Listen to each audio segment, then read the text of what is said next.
Hi everyone, SpiderMan 1991 here, and it's time for my weekly comic book review. These comics came out July 10th, 2013. Let's get started with Marvel.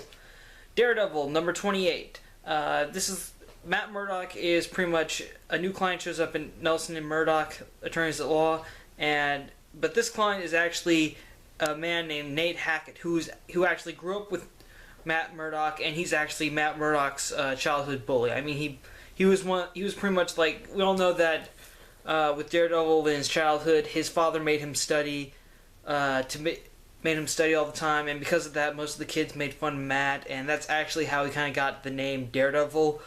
But yeah, so pretty much the main bully who started it all is at Nelson Murdock. He needs Matt's help because he's being falsely arrested because he was briefly related to the Serpent Squad, but no, Sons of the Serpent, sorry, and basically he's trying, and he was falsely arrested for it, and now he needs Matt Murdock's help. At first, Matt is kind of against it, but then he realizes that, he has to do this if he's wrong, if he's being falsely arrested. And when they go to court and Nate's almost acquitted, it turns out that the judge really works for the Serpents, and he shoots Nate in the courtroom.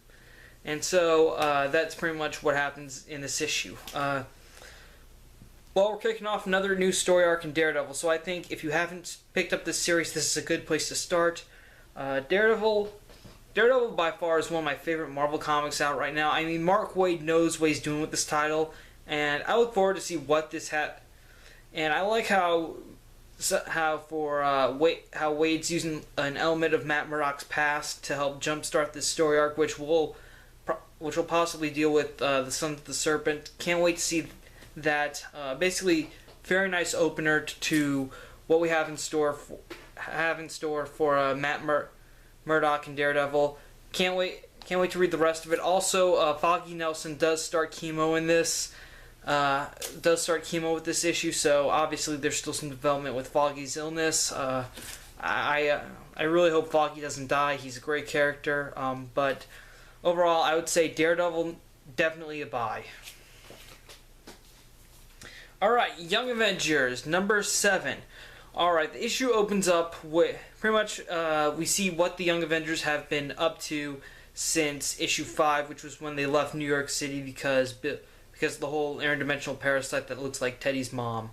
And during the issue, though, Teddy's still a little bit in doubt about whether or not Billy actually used his powers to help get them together, and if his feelings for him are true, or really his or not. And also, but the good news is, I totally called it. Prodigy actually, the Young Avengers actually run into Prodigy, who's tracked them down and tells them that Billy's twin Tommy has disappeared. So the kids return to the scene of the crime. Miss America is able to use her powers to open a portal to the multiverse, and they start to follow the fake Patriot thief. The thief is wearing Patriot's original costume, and so they start following him through the multiverse, and that's where it begins. Okay. Well, obviously, last issue I knew was pretty much what was kind of the prologue to this story arc, where we had a young Prodigy meet Speed, and that's what led into this. So now the Young Avengers are actually involved with this. Also, you do get to see. Also, this issue does kind of show you what it's been a while for them since they left Earth. Apparently, well, actually, they're still on Earth, but they have but at the start of the issue, they are briefly in space, and what happens is pretty much it's just kind of a recap issue for the team, but also it moves. We have some progress here with the Patriot story arc. I'm sorry, fake Patriot.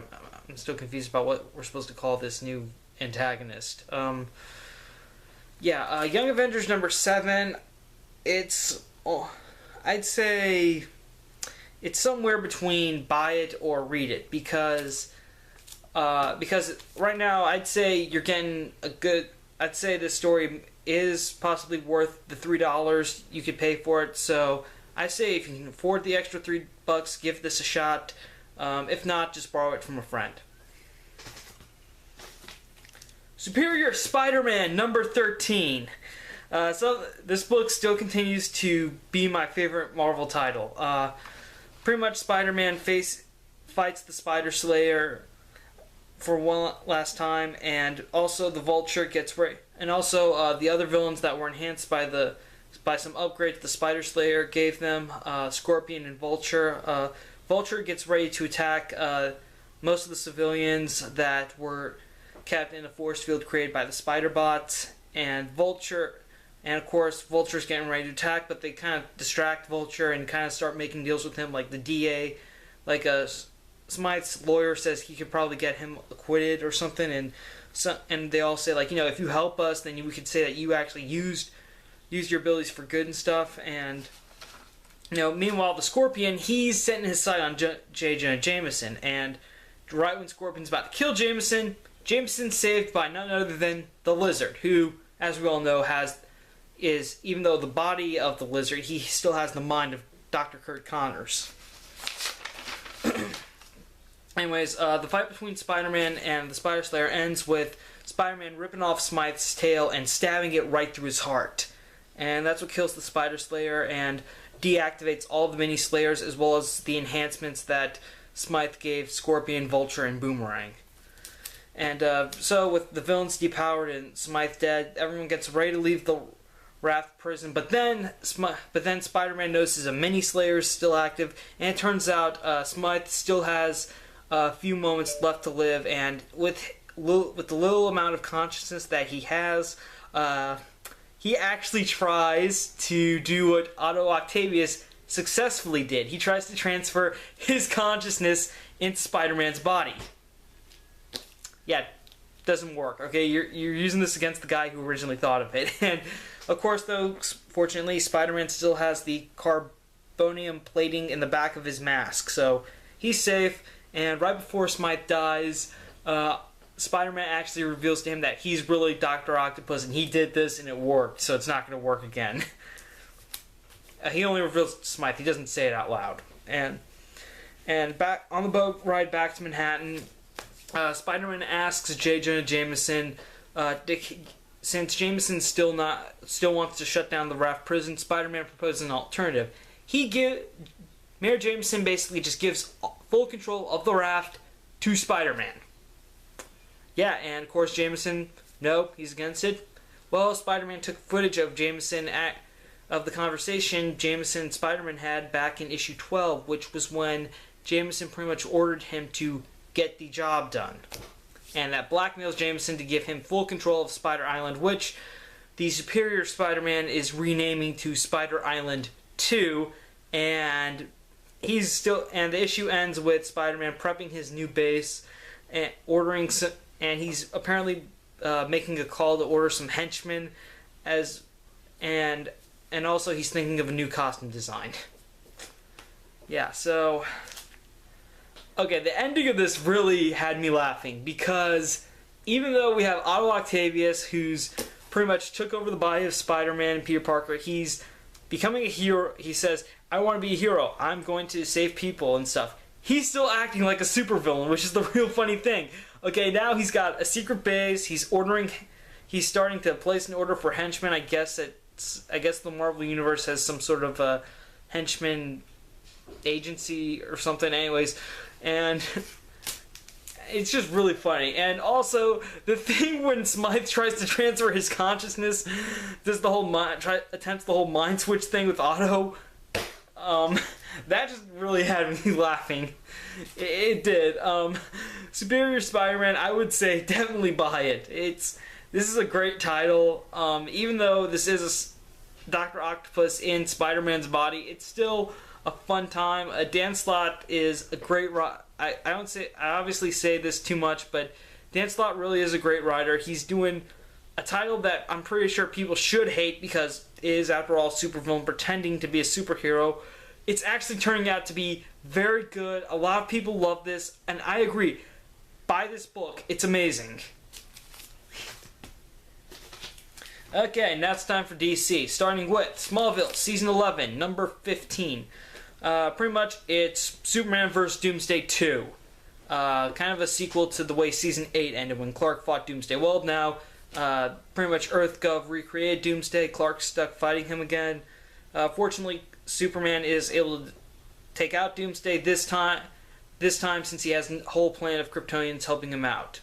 And just when Clark is about to throw Doomsday into the sun, he's rescued at the last minute by Supergirl and the Legion of Superheroes, so he doesn't get sucked into the sun by its gravity. And in the end, after all this is over, there is some negotiations between the EarthGov and the Kandorians. No, I'm sorry, Kryptonians. And also, Clark does ask Kara if she wants to come back to the 21st century with him, and of course, Kara says that she would like to, but she ultimately declines because she's still trying to figure out what she wants out of life, and she thinks she's better off in the 31st century, but she does promise to visit for Chloe's baby shower because remember, Chloe's pregnant. Alright, Smallville, Season 11, number 15. If you thought the Doomsday fight between Clark and Doomsday was too short at the end of Season 8, well, yeah, you should definitely check out this issue. That's one of the reasons to check out this issue. Just another fight between Superman and Doomsday, although this time it doesn't end in the death of Superman because he's got a whole plan of Kryptonians helping him out, and they're able to take Doomsday down, and of course Superman throws him into the sun. Also, Booster Gold. Also, the thing I didn't like about the story arc so much was just Booster Gold. I mean, he's not really necessary. The only purpose he served in the story was just getting Clark to the 31st century. That's it. I mean, honestly, Booster could have just gone away after Clark arrived in the 31st century, but I mean, other than that moment, Booster just feels very unnecessary for the story. And also, fans of Supergirl, I think, are also going to like this story. If you liked Supergirl on Smallville and you were wondering what happened to Kara after she got back in the 31st, after she left to go to the future to join the Legion, I'd say you would definitely enjoy this story arc too because it answers some questions there, as well as what happens to the Kandorians after Season 9. So, yeah, that's pretty much it. I'd say Smallville Season 11 really is more oriented for fans of the TV show rather than just general Superman fans. I think if you've watched the show and there are a few things you want answered, such as Kara or Doomsday, I'd say pick this up. Or the Legion, I would definitely say pick up this story arc. Especially since the Legion of Superheroes title got canceled. But yeah, other than that, I'd say if you're not a Smallville fan, then skip it. But if you are interested, I would say probably borrow it from a friend, really, rather than buy it. Anyways, moving on. Justice League number 22. The Trinity War starts here. All right, first, before I get into the story, let me just say that the artwork in this issue is amazing. Okay.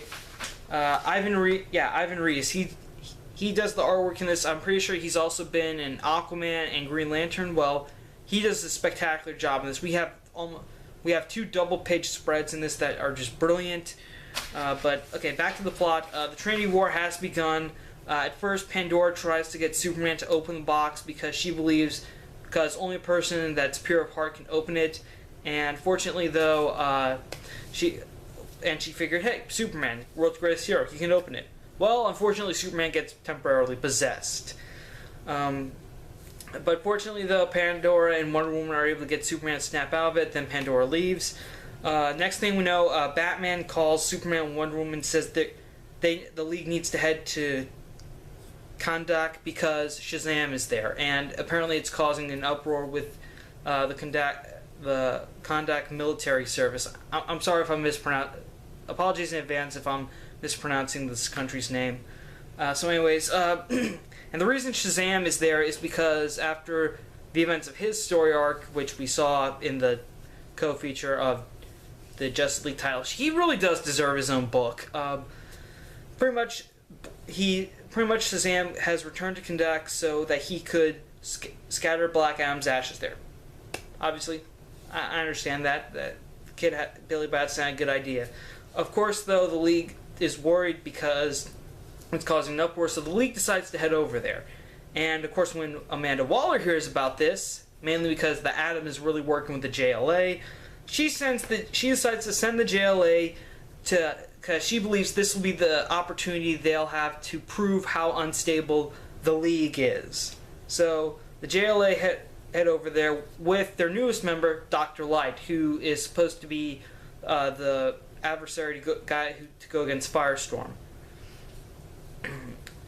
Okay, so so basically the League shows up in Kahndaq along with Zatanna, who's brought in on this as sort of their magic consultant, since Shazam is magic. Then, and of course, they want to talk to Shazam, and right when they show up, so does the JLA, who pretty much say, "Get the hell out of here." Alright, and when it looks like there is going to be a fight starting, Dr. Light steps in. He tries to sort it out through words, says, we gotta talk this out. We gotta focus on this. Unfortunately, though, Dr. Light has no control of his powers. So, when he's around any source of light, he'll just absorb it all. And in this case, since Superman's a solar battery, he's starting to lose all control of his powers. And when he gets near, and after Dr. Light blasts Wonder Woman, Superman gets ready to hit him with his heat vision, but unfortunately Superman apparently blows Dr. Light's head off. And of course, you can guess what happens. JLA versus Justice League. Who's gonna win? The fight of the century has broken out in Kahndaq. And also apparently Madame Xanadu of the Justice League Dark has been sensing the entire... She appears throughout the story as she's sort of sensing the entire outcome of events, and she's attacked by Plastique, who's also a member of the Secret Society. Then the last page shows that the leader of the Secret Society, who we saw in Justice League of America, the bowler hat guy with the pale skin, he's watching the news report that says that the Justice League is fighting the JLA right now, and also that Superman killed Dr. Light, and he implies somehow that he's responsible for Superman losing control and killing Dr. Light, because he says to himself, they actually believe Superman killed Dr. Light. And also, Madame Xanadu, who has these fortune teller cards with like every hero and something to describe them, she does have a card for the bowler hat guy and says the Outsider on it. So yeah, Justice League number 22, part 1 of Trinity War. I have to say, this is a great opening right here. Great opening issue. It's got lots of fight. It has something that we all expected, the Justice League versus the JLA fight. Only downside is that really it's focused on these two leagues so much that we don't really get a lot involved with Justice League Dark, unfortunately. The only Justice League Dark references we get in this are of Madame Xanadu and Zatanna, who really... Well, Madame Xanadu is really more involved than Zatanna, who just really appears when the League goes to Kahndaq, and I think after this she's going to contact the Dark Justice League to help them fight the JLA, I think. But yeah, great opening to this story arc. I'm really looking forward to the rest of it. If you are a fan of the Justice League or the Justice League of America, I would say so far this looks good. This is going to continue next week in Justice League of America number 6. Right now, for Justice League number 22, I say buy it. Okay, it's got great action, which is complemented by the artwork of Ivan Reis. Great storyline, great dialogue. Okay, there's some great dialogue in here. Really awesome. I still have no idea and Jeff Johns is still trying to build up the Secret Society, so I don't know what he has planned with that. So, I look forward to that. I would definitely say buy this issue.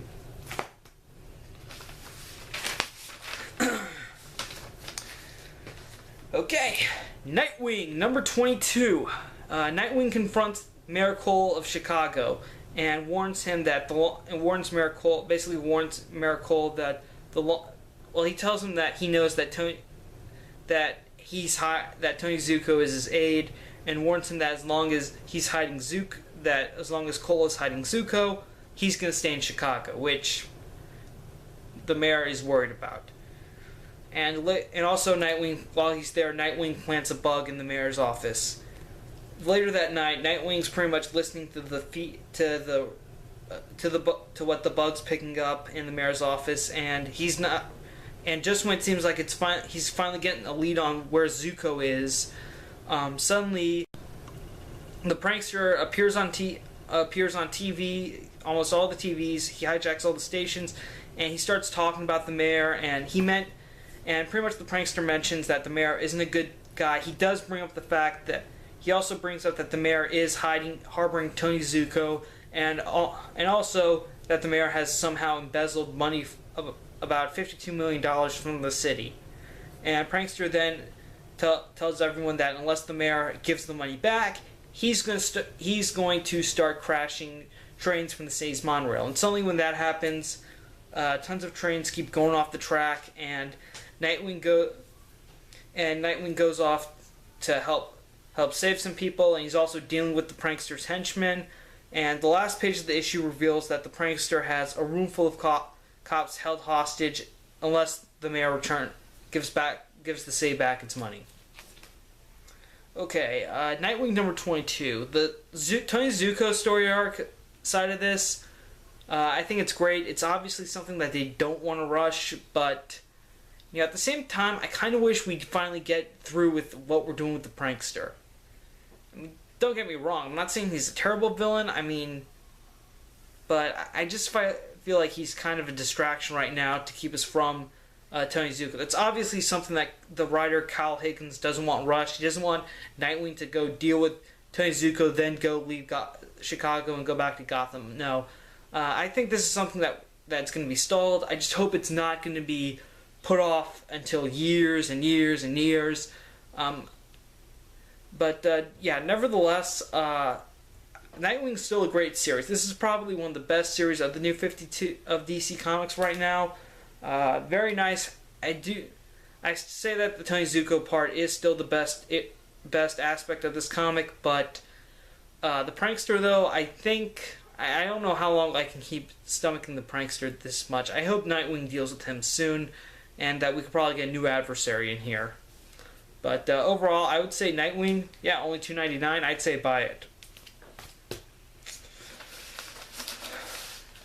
Okay, now it's time for Batman number 22, part 2 of Zero Year. Alright, in this issue, we find... Okay, again, this is back when Bruce Wayne isn't Batman. He's just starting his whole war on crime in Gotham City. And this issue, it's unique because this is actually the first falling out between Bruce and Alfred.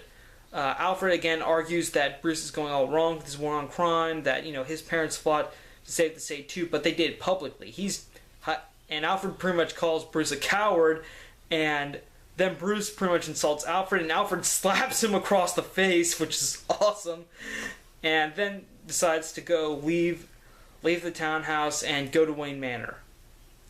And later Bruce talks to his Uncle Philip because when he was on patrol, he saw that the Red Hood gang stole a bunch of Wayne Tech weapons, and he warns his uncle that, they might try to do it again, so they need to stop production. But Philip, again, doesn't listen to Bruce. He wants Bruce to come back. He asks Bruce again, come back to the company. Bruce refuses. So Philip basically sets Bruce up, turns on the lights of the room they're in, they're actually in the Gotham Museum, and he turns on the lights in the hall they're in, and suddenly it's revealed that Philip brought in a bunch of important people and reporters to tell them that Bruce Wayne is actually alive. So there goes Bruce's legally dead cover. After that, Bruce leaves the room and he tries to figure a way out of the museum when he runs into Edward Nygma. And Edward Nygma reveals that Philip is actually responsible for the Red Hood gang getting the Wayne Tech weapons. And after Bruce leaves the museum, he goes back to his townhouse and he tries to call Alfred for help, and he does briefly admit that he's wrong, but unfortunately, Bruce's townhouse in Crime Alley is blown up because of a bomb planted by the Red Hood gang. And that's where the issue ends. Also, the backup for this is about shows us how Bruce kind of learned to use his gadgets to do these sort of impossible tasks. Okay, Batman number 22. Very nice. Seriously, Scott Snyder is doing a great job on Batman. Zero Year, definitely so far one of my favorite story arcs on this. The way the scene between Bruce and Alfred was written was just very nice. It was and it wasn't really like, the usual arguments between we'd see between Bruce and Alfred. In this case, there's no real history between them just yet. Okay, there is some history, but it's not like the whole, progress of Batman history. In this case, it's still very new to both of them. So, Alfred slapping Bruce, that was just great. That was just great to see. Something that, you'd never see. I don't think you'd get to see in the current frame setting right now, but man, Batman, it's it's probably one of the best comics DC has out right now. 0 Year, we're only 2 parts in. I would say jump on board on this story arc while you can. Go back, read 21, then come back and read number 22. Also, the Riddler.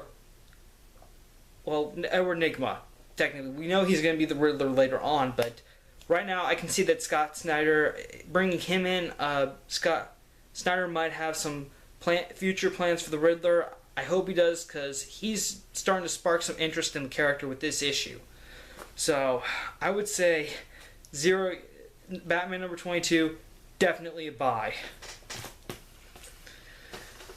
Okay. Next up, last comic from DC, Superman Unchained, number 22.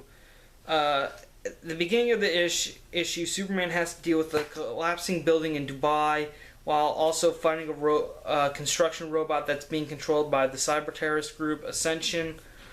And also during the whole sequence, when you get the caption boxes that detail Superman's thoughts, they're really great. Okay, they're sort of showing how Superman thinks when he's in a disaster. He's counting down the seconds he has until the building fully collapses and kills people. He's going through all the possible scenarios. You see him say like, okay, I could go to the main girder on the building. No, that will cause it to collapse. And the way he's thinking is just brilliant. It's very nice. And okay, and after Superman deals with the crisis in Dubai, he goes to see Batman, who he had help check the wreckage of the last satellite from the previous issue, and which if you read the last issue, you know that the government got involved with their own personal Superman. And they discussed the evidence, and Batman says that whoever was there was apparently solar powered, but they used a lot more energy than Superman. Like Superman's like 140 gigawatts of power, while this guy's like clocking in, I think it was 100. Batman described it as 160. And basically he's warning Superman that he could be more powerful than him. And Batman does say that he did start to trace a signal from someone from the wreckage, but it stopped near the Utah desert. Then Clark has a phone conversation with Lois Lane. He asks about Lois's dad, because if the government's involved, Superman probably knows that General Lane might have something to do with it.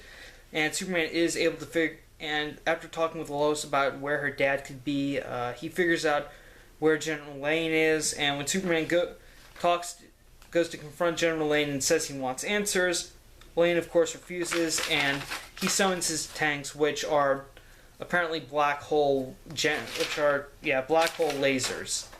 And these things hit Superman really hard, and not only that, but they cause him to lose control of his powers.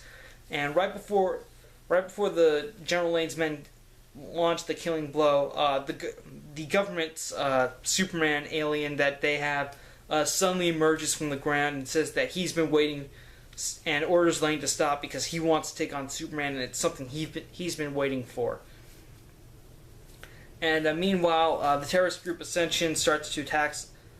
Side plots going on in this issue. Superman, the Ascension terrorist cell attacks the flight Lois Lane is currently on, and also Lex Luthor escapes custody from prison again. And the backup in this story does focus on Batman and how how people have some tactics against Superman, and how Clark and how he believes Superman feels about this. Very nice. Okay, first of all, let me just say, Scott Snyder again writing this. He is amazing. He's an amazing writer. I love the way he made Superman's thoughts in that opening scene. The way he just went through every single scenario, counting down the seconds at the same time. That was just brilliant. I liked it. I thought for the first time I was actually getting inside Superman's head. and everything else, like the conversation Clark has with Batman and the backup with Batman talking. Again, that's obviously from. Again, if you've read Batman, you know that Scott Snyder writes a good Batman, so that helped a lot. The dialogue between Batman and Superman was very nice. I loved it. I loved that too. Very well written. And also this series, and also Jim Lee's artwork in this, very helpful, very brilliant. Loved all the action shots. They were just stunning. Also Lex Luthor. Also, I like how Scott Snyder's kind of teasing us with Lex Luthor right now. That's probably something we might have to deal with once we deal with maybe the government Superman or the Ascension Terra Cell, probably before or in between those two things. So obviously right now the threat that Superman's dealing with is the government's Superman, and probably after that he's either going to deal with Luthor or Ascension, which I look forward to all three. Very great. I love how Scott Snyder can build up to those things. This series is awesome. If you've been looking for a good Superman series since the New 52, look no further than Superman Unchained.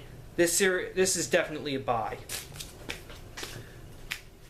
Okay, that's it for my comic review this week. Quick little recap about what I just said. Superman Unchained. Very opening scene lets us see inside Superman's head. Superman finally confronts the military about what's going on with them and who they have and what they have. Great scene conversation between Clark and Batman. I'd say this issue is definitely a buy. Batman number 22. The 0 year continues with the first falling out between Bruce and Alfred. Bruce is revealed to the public to be alive, and he meets Edward Nygma. Backup features great. Also, definitely buy this. Nightwing number 22. Nightwing confronts Mayor Cole about Tony's and warns him about keeping Tony Zuko while later he has to deal with the prankster. I would say definitely a buy. Justice League Trinity, the first part of Trinity War. The League is confronted by the JLA. Unfortunately, Superman loses control. Supposedly kills Dr. Light. The Secret Society is involved with this. Who knows what's going to happen? This is just the first part, but it's a big opener. I would say definitely a buy. Smallville Season 11. Superman vs. Doomsday Round 2. Also, little great scene at the end between Kara and Clark. Why does Booster Gold even need to be in this? I have no idea. Only buy this if you like Smallville. Otherwise, just borrow it from a friend. Superior Spider-Man number 13. Dan Slott once again proves why this is a great series. Why having Dr. Octopus as Spider-Man works. Why it's entertaining. I would say definitely buy. Young Avengers number 7. The Prodigy meets the Young Avengers and they go on a trip to explore the multiverse. I would say either if you're interested, buy. I'd say if you can afford the extra $3 this week, buy it. Otherwise, just borrow it from a friend. And Daredevil number 28. Matt Murdock is confronted by his childhood bully. He helps the guy. Unfortunately, the guy gets killed by the Serpent Squad. Mark Waid does an amazing job on this title. He proves why Daredevil is one of the best books Marvel has to offer. Definitely a buy. Okay, that's it for my comic review. Thank you for watching. Thank you for subscribing to my channel, SpiderMan 1991, saying see you later.